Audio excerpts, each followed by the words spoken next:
wanita itu disentuh, menyebabkan anaknya jatuh ke dalam kotak jasa. Semua orang terkejut. Untungnya, anak itu masih tidak terluka. Pejabat itu mengeluarkan anak itu tetapi tidak mengembalikannya kepada orang tua. Tetapi beritahu mereka anak itu jatuh ke dalam kotak jasa dan akan menjadi milik kuil. Nasibnya akan ditentukan oleh para dewa. Pada saat itu, Dewi Kuil keluar. Melihat seorang pegawai negeri memegang seorang anak, dia bertanya siapa itu. Pejabat itu menceritakan keseluruhan ceritanya. Ketika dia mendengarnya, dia tercengang. Karena yang dia inginkan adalah uang. Lihatlah wanita ini menangis. Dia juga berniat mengembalikan anak itu. Tetapi dihentikan oleh seorang wanita bernama Salah. Dia berkata, "Kita tidak bisa melanggar kehendak para dewa. Anak ini milik kuil sekarang." Mendengar itu, Dewi segera berubah pikiran. Lihat wanita ini masih memohon. Dia menghibur. Anak ini milikmu atau siapa bukan keputusan saya. Yang diputuskan oleh Dewi kita. Kemudian dia membawa anak itu menghadap Dewi. Lihat bayi lucu di gendongannya. Dia tiba-tiba memiliki pikiran jahat. Jika kita mengembalikan anak ini kepada orang tuanya, maka semua orang akan meminta sumbangannya dikembalikan. Pasti tidak bisa membiarkan ini terjadi. Jadi dia cari alasan bahwa jika dia mengembalikan anak itu, akan ada musibah besar. Untuk menyimpannya bersama. Memerintahkan bawahannya mengusir orang tua anak itu. Tapi dia juga tidak mau mengadopsi anak ini. Harus memberikannya kepada Allah untuk dibesarkan. Karena dia banyak mulut. Pasangan itu harus pergi ke kantor polisi untuk melaporkan. Tapi polisi saat itu sedang makan dan tidak peduli sama sekali.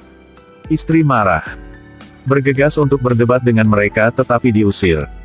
Pada akhirnya, mereka berdua hanya bisa cara pengacara. Pengacara mengatakan bahwa gadis itu memiliki pengikut banyak sekali.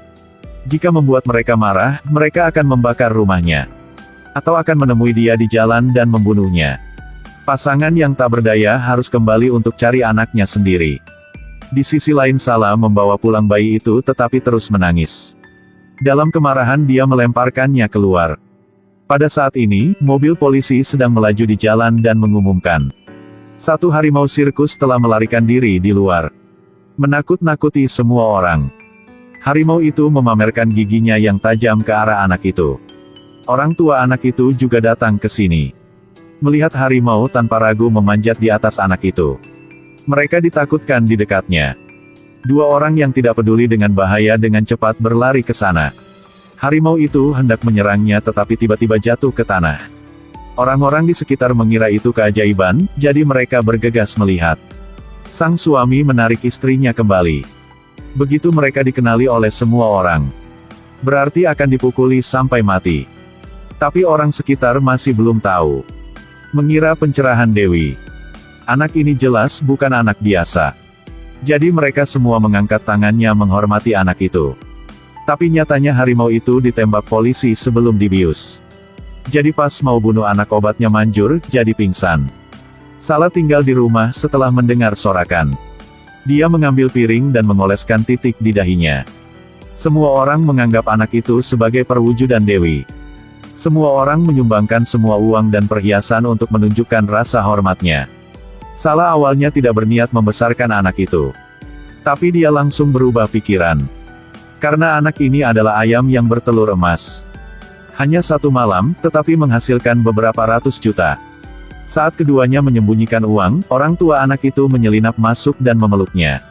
Di sisi lain, saudara ipar Dewi Kuil telah diam-diam menyelidikinya untuk waktu yang lama. Kakak kandungnya mengalami kecelakaan mobil. Ini semua disebabkan oleh pasangan pezina ini. Dia melihat plotnya terungkap, dia tidak bisa menahan diri untuk tidak menutupi mulutnya. Jadi dia mengeluarkan pisau menikam saudara iparnya. Ketika seorang wanita menjadi jahat, itu menakutkan. Yang mau protes tapi cepat ditangkap pacar gadis itu. Dia tidak ragu-ragu untuk menusuknya 2 kali lagi. Sayang sekali dia bukan seniman bela diri.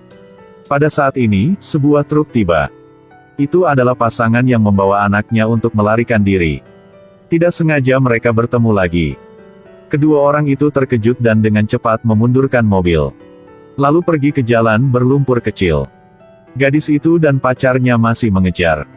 Situasi mendesak, suami mengambil kemudi, menyebabkan pasangan itu jatuh. Anak itu juga terlempar sejauh 10 meter. Dua orang itu mengejar tiba, masing-masing solo dengan satu orang.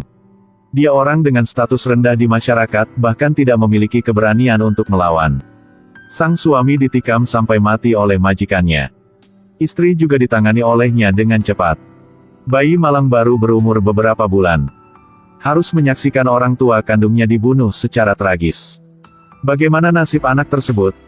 Untungnya anak itu ada di semak-semak sehingga si pembunuh tidak lihat. Keluar dari kekacauan ini.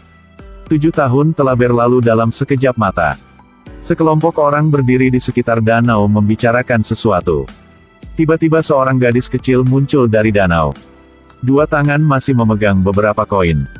30 menit berlalu, semua orang mengira dia tenggelam di danau. Jadi Lisa menyelam untuk menemukan koinnya. Untuk menyelamatkan anjing malang ini. Kata saudari Sina yang khawatir. Jika membawa anjing ini pulang, ayah pasti akan mengusir mereka dari rumah. Lisa harus menyembunyikan anjing itu di kamarnya. Salah adalah orang yang membesarkan Lisa.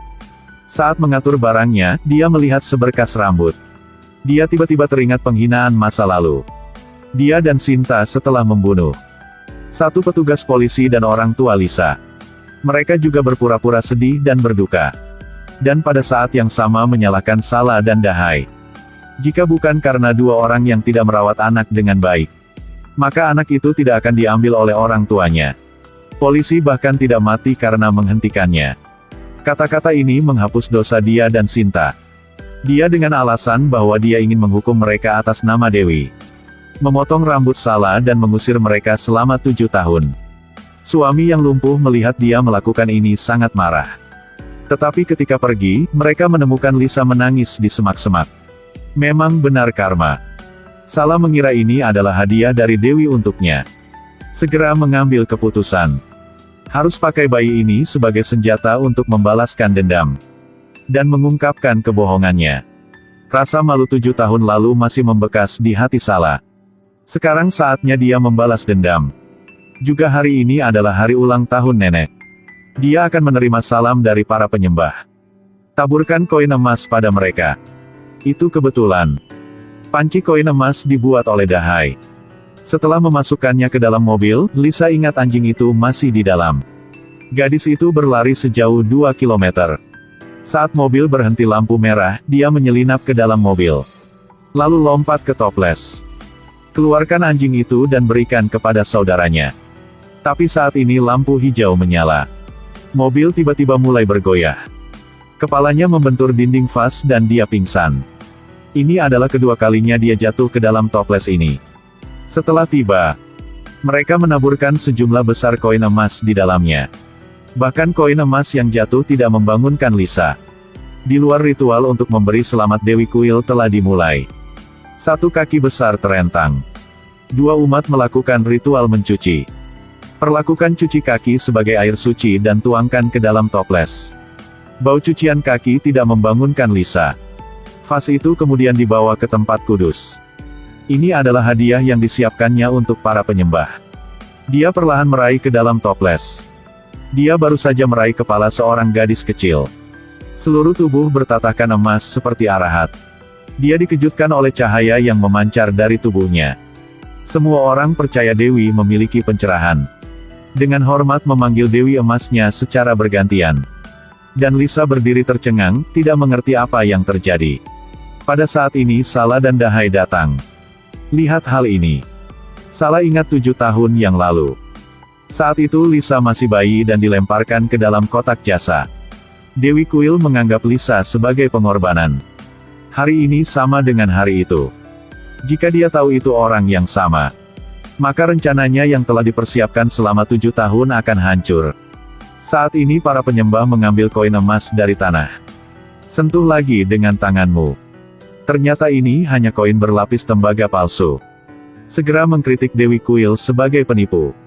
Mempermainkan keyakinan mereka. Sepertinya dia tidak bisa kabur sekarang. Bawahannya dengan cepat datang. Anda seharusnya tidak mengkritiknya. Selama bertahun-tahun, dia selalu mendoakan kalian semua. Dan menyalahkan Lisa kecil. Ketika dia mendengar kata-kata ini, dia langsung mengerti. Dan lanjut berkata, "Ya, ini adalah tantangan Dewi.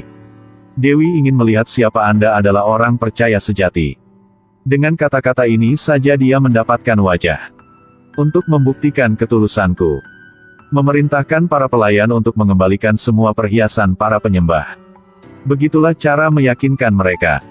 Salah dan Dahai mengambil kesempatan untuk keluar. Musuh bertemu lagi, empat mata saling memandang. Salah masih menyesali penghinaan 7 tahun yang lalu dan berkata, "Lisa adalah putriku, berkat restunya. Saya baru saja melahirkan 2 anak perempuan. 7 tahun sudah berakhir. Kami kembali untuk menerima berkahmu." Kata-kata sanjungan ini membuat Dewi Kuil sangat nyaman. Itu sebabnya Salah bisa membawa Lisa pergi. Setelah ini, gadis itu mencekik kekasihnya Sita. Semua ini diatur olehnya. Karena kelalaiannya, hampir merusak status Dewinya. Sekaligus memperingatkannya. Bagaimana jika hal seperti ini terjadi di masa depan? Akan membuatmu menghilang dari dunia ini selamanya. Masih di ini. Baru pulang Lisa udah punya banyak penganut. Dan jalan balas dendam Salah telah resmi dimulai. Dia ingin Lisa menjadi Dewi Kuil lain di tempat ini. Untuk mencapai tujuannya, Salah tidak mengizinkan Lisa pergi ke sekolah. Tapi di rumah ajari dia bagaimana menjadi Dewi Kuil. Bahkan menyiapkan banyak perhiasan emas dan perak untuknya. Salah membuka sebuah kotak dan mengeluarkan gelang merah. Lisa melihat gelang ini. Tiba-tiba susah bernafas. Gambar menakutkan muncul di kepalanya.